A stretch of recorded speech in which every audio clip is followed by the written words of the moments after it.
شاهي أخضر. أخبار علوم. السلام عليكم يوتيوب، إيش أخباركم؟ إيش علومكم؟ إن شاء الله كلكم بخير. اليوم زي ما وعدتكم في آخر فيديو حجاوب على أسئلتكم على الدراسة في بريطانيا. عندي كم سؤال كتبته في هذا الدفتر، بس قلت أشرح لكم بصفة عامة كيف الدراسة في بريطانيا عشان كثير منكم سألتوا نفس الأسئلة. أول شيء، هذا شيء مهم، لازم نشرح لكم إيش هي بريطانيا وإيش هي لندن. لو ما تعرفوا، بريطانيا هي عبارة عن جزيرة في أوروبا. بريطانيا جزيرة مرة صغيرة في العالم. عشان تعرفوا، ولاية تكساس في أمريكا أكبر من جزيرة بريطانيا، يعني الجزيرة كلها حقت بريطانيا تقدر تكفي جوة ولاية واحدة من 50 اللي في أمريكا. بس في مليون جامعة تقدروا تدرسوا فيها في بريطانيا. والصراحة أنا رأيي إنه جامعات بريطانيا من أحسن جامعات في العالم، وكواحدة درست في بريطانيا لآخر 18 سنة الصراحة أنصح أي أحد يجي يدرس هنا. لو أنتم من النوع اللي مرة تحبوا جو أمريكا، روحوا أمريكا. بس لو تبوا دراسة ممتازة،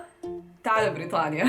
أوكي، جزيرة بريطانيا فيها إنجلترا اللي هي طبعاً عاصمتها لندن، اسكتلندا فوق إنجلترا، وويلز على يمين إنجلترا، بس لو كنتوا بتطالعوا عليها في الخريطة تكون على يسار إنجلترا. أيرلندا جزيرة لوحدها، طبعاً مرة قريبة من بريطانيا، بس هي كلها مع بعض The United Kingdom. بس في جزء من أيرلندا اسمه The Republic of Ireland. The Republic of Ireland ما تعتبر إنها جوة The United Kingdom، يعني شيء مختلف. المهم، لندن فيها أتوقع 11 مليون ساكن، ولو تبي تقارنوها بمحل في السعودية، مثلا جدة فيها أتوقع 3 مليون ساكن. يعني لندن الصراحة زحمة. شايفين شوارع جدة ليلة الجمعة؟ لندن زي كذا 24 ساعة. كثير منكم بتسألوا إيش أحسن جامعات بريطانيا؟ أوكي، طبعاً في جامعات أوكسفورد وكامبريدج، هذه جامعتين مختلفة، بس هي معروفة إنها أرهب وأفظع جامعات في بريطانيا. يعني لو تخرجت من أوكسفورد ولا كامبريدج، هذا الشيء يعتبر شنب، يعني مرة شيء ممتاز. بس طبعاً يعني مين يبغى يتعب زي كذا؟ لو تبوا تيجوا بريطانيا، تبوا تيجوا تتسلوا في حياتكم، ما تبوا تذاكروا 24 ساعة. فغير لو حاسين نفسكم مرة عباقرة، أتوقع إنه كامبريدج وأوكسفورد يعني لا تتعبوا نفسكم. غير لو انتوا تبغوا ده الشيء، يعني لا تخلوني انا اوقفكم. بس الصراحه القبول في كامبريدج واوكسفورد مره صعب. بس ولا اوكسفورد ولا اوكسفورد. على فكره، اوكسفورد وكامبريدج ما هي جوه لندن، يعني في مدينه اسمها اوكسفورد وفي مدينه مختلفه اسمها كامبريدج، وكل واحده منهم فيها جامعات مره ممتازه اللي هي اوكسفورد وكامبريدج. طبعا انتوا اكيدكم سمعتوا عن هذه الجامعات، مره معروفه. وكثير منكم بتسالوني ايش احسن جامعات للتخصص اللي تبوا تدرسوه.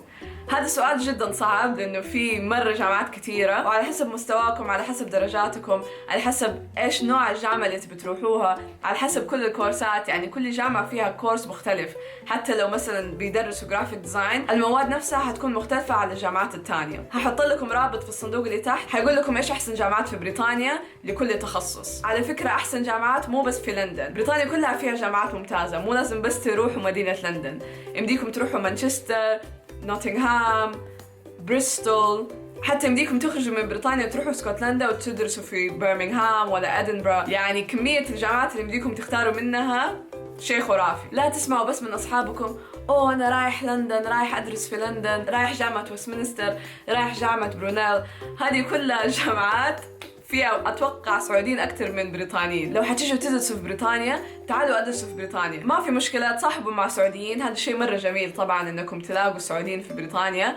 بس في بعض الجامعات كأنكم بتدرسوا في عزوز، بس الجو أحلى يعني، بس ما في فرق تاني. فحاولوا انكم تبحثوا عن الجامعات اللي انتم مرة تبوا تروحوها، ويعني خليكم شوية مختلفين عن الناس. مو شرط بس تروحوا وسط البلد وتدفعوا فلوسات كثيرة على الإيجار وبس تتكي مع سعوديين طول الوقت انت بتدرس، ولا تتعلم انجليزي ولا شيء. في ناس بيتفرج دحين وعارفين بالضبط اني بتكلم عنهم. شفت كثير ناس في الكومنتس يبغوا يدرسوا ديزاين. اوكي، حقول لكم احسن جامعات في لندن للديزاين. اول شيء عندكم مجموعه جامعات اسمها The University of the Arts London. هذه فيها كم جامعه متابعه لها. اول شيء في Central St. Martins، Chelsea College، شيء اسمه LCC، London School of Fashion، واحدة كمان ماني متأكدة. المهم، هذه كلها جامعات ممتازة للديزاين، للفاشن، للجرافيك ديزاين، للآرت، أي شيء له علاقة بالفن. هذه جامعات ممتازة. الجامعة اللي أنا حضرتها اسمها كينغستون يونيفرسيتي، هذه درست فيها جرافيك ديزاين للباتشلرز، وحتى الماجستير حضرته في كينغستون يونيفرسيتي. جامعة كينغستون مرة ممتازة للآرت والديزاين، والبزنس فيها برضو مرة ممتاز. بس كينغستون ما هي في وسط البلد، كينغستون تعتبر شوية برة لندن، يعني في طرف لندن. بس بالنسبة للجامعات اللي هي في وسط البلد اللي مرة ممتازة ومرة معروفة، كينغز كوليدج، UCL، LSC Imperial SOAS. ايش كمان؟ هكتبها كلها طبعا في الصندوق اللي تحت. على فكرة ما اتوقع حمديني اشرح لكم كل شيء في فيديو واحد، فلو في شيء ما جاوبته اسألوني في الكومنت اللي تحت وحسوي لكم فيديو تاني اجاوب على كل اسئلتكم، لا تخافوا. يعني في شيء تاني مره مهم لازم تعرفوه، في العالم كله يعني في نوعين من الجامعات، في شيء اسمه كامبس يونيفرسيتي وفي شيء اسمه سيتي يونيفرسيتي. الكامبس يونيفرسيتي معناته كل مباني الجامعة في أرض واحدة كلها جنب بعض لاصقة في بعض. هذه الجامعات أبدا ما حتلاقوها في وسط البلد عشان مساحة لندن قد كده، بس في أطراف المدينة وبرة لندن يعني في محلات تانية في بريطانيا حتلاقوا كامبس يونيفرسيتي. والمعيشة في الكامبس يونيفرسيتي شوية تختلف، يعني أنتم مقطوعين من العالم كلها، في كل شيء اللي تحتاجوه في هذه المساحة. لما الجامعات تكون في وسط المدن المباني تكون مفرقة عن بعض، يعني زي الجامعة اللي أنا حضرتها كينغستون يونيفرسيتي، في كامبس في كينغستون هيل، في كامبس اسمه بنون رود، في كامبس اسمه نايتس بارك، ومو كلها قريبة من بعض، في شيء قريب وفي شيء بعيد، يعني في محل معين في له سكن ويجي الباص ياخدك ويرجعك.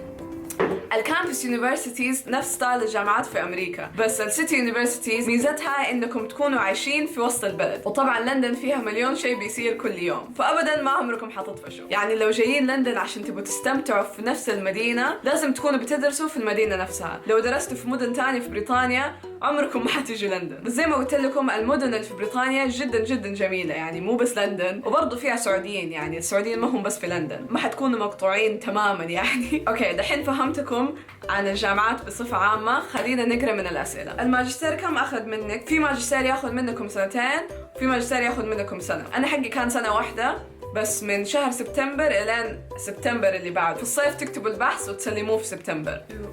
كثير منكم بتسألوني إيش أحسن تخصصات.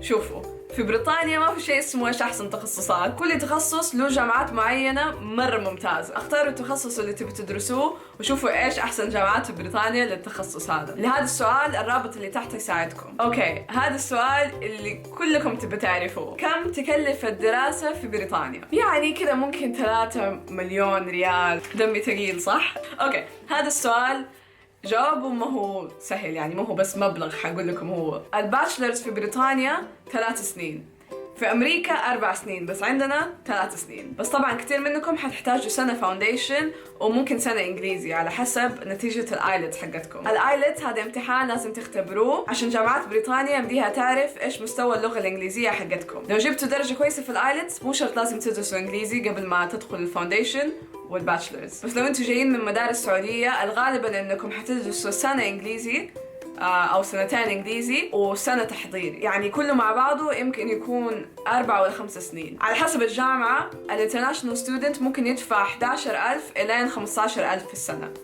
باوند. على فكرة خلينا نقول انكم بتدفعوا 13,000 باوند في السنة، 39,000 باوند. خلينا نضربها، خلينا نقول 40,000 يعني عشان نشبك التحضيري معاها.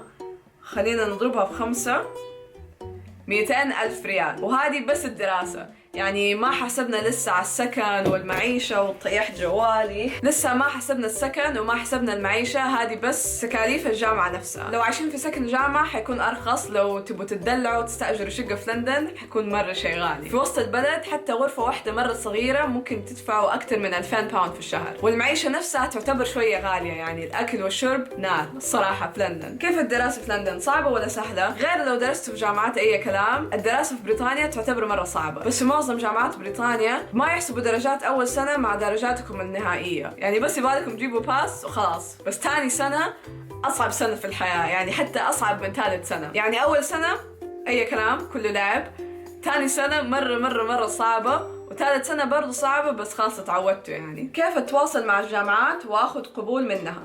اوكي ميزة جامعات بريطانيا انه كلها عندها مواقع ممتازة على النت، اكتبوها في جوجل، افتحوا المواقع الموجودة، شوفوا ايش التخصص اللي تبوا تدرسوه، وحيكون مكتوب بالضبط كل شيء اللي تحتاجوه عشان القبول. لو ما انتوا فاهمين شيء بس اكتبوا ايميل، ارسلوا لي اي ايميل تقدروا تلاقوه في الموقع، وحيمديكم تتواصلوا معهم عن دي الطريقة.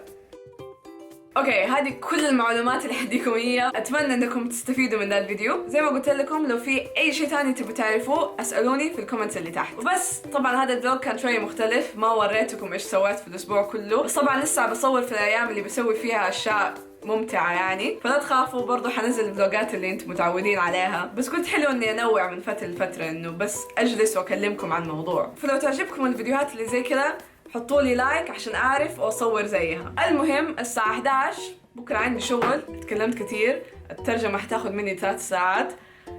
اشوفكم على خير.